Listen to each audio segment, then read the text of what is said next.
I was born and raised in Sierra Leone, a small and very beautiful country in West Africa, a country rich both in physical resources and creative talent. However, Sierra Leone is infamous for a decade-long rebel war in the 90s when entire villages were burnt down.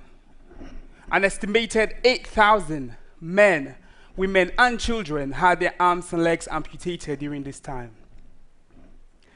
As my family and I ran for safety when I was about 12 from one of those attacks, I resolved that I would do everything I could to ensure that my own children will not go through the same experiences we had. They would, in fact, be part of a Sierra Leone where war and amputation were no longer a strategy for gaining power.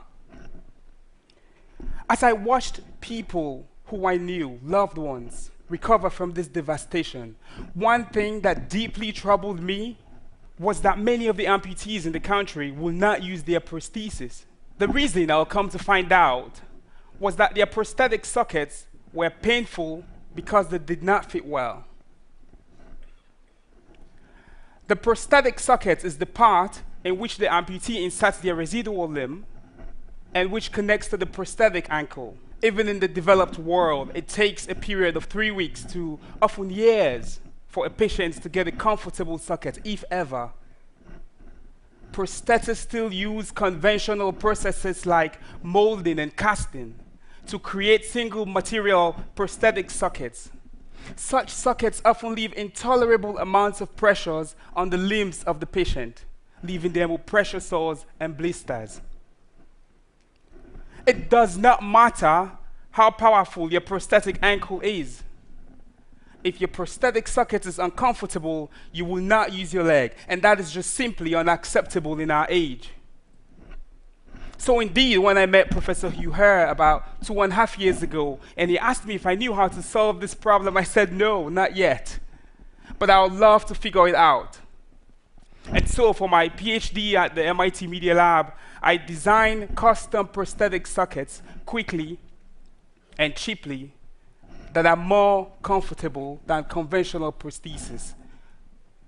I use magnetic resonance imaging to capture the actual shape of the patient's anatomy, then use finite element modeling to better predict the internal stresses and strains on the normal forces, and then create a prosthetic socket for manufacture.